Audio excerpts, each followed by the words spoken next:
দেশের মানুষ একটি ভালো পরিবর্তন চাচ্ছে বলে মন্তব্য করেছেন বিএনপির ভারপ্রাপ্ত চেয়ারম্যান তারেক রহমান। বলেন, বিএনপি ক্ষমতায় এলে স্বাস্থ্য খাত সহ ৩১ দফার বাস্তবায়ন করা হবে। দুপুরে রাজধানীর কাকরাইলে ডক্টরস অ্যাসোসিয়েশন অব বাংলাদেশ ড্যাবের জাতীয় সম্মেলনে এসব কথা বলেন তিনি। বান্ডেল থাকলে প্রতি সেনমানিতে টাকা বাঁচবে। বিকাশ সেনমানি বান্ডেল কিনে জিতুন প্রতি লেনদেনে। ২০১৯ সালের পর নির্বাচনের আয়োজন করেছে চিকিৎসকদের সংগঠন doctors association of Bangladesh dab.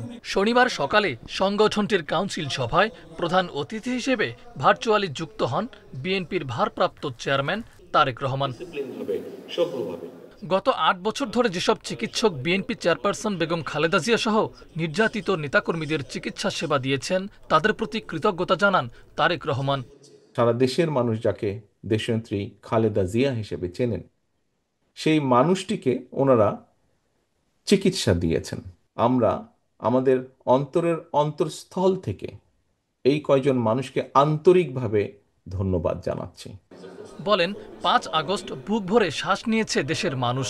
BNP সরকারে এলে চিকিৎসা খাতসহ ৩১ দফা বাস্তবায়ন করার কথা জানান বিএনপির ভারপ্রাপ্ত চেয়ারম্যান।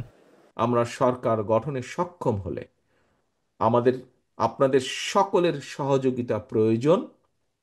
এই ৩১ দফার বাস্তবায়ন এবং সেই সাথে অবশ্যই ৩১ দফার ভিতরে যে চিকিৎসা সংক্রান্ত যেই দফাটি আছে, চিকিৎসা ক্ষেত্রে যেই দফাটি আছে, সেটিকে বাস্তবায়ন করার জন্য।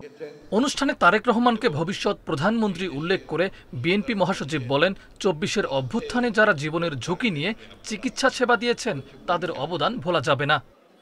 ভবিষ্যতের প্রধানমন্ত্রী তার দৃষ্টিতে এটা আনতে চাই। তার স্ত্রী একজন প্রখ্যাত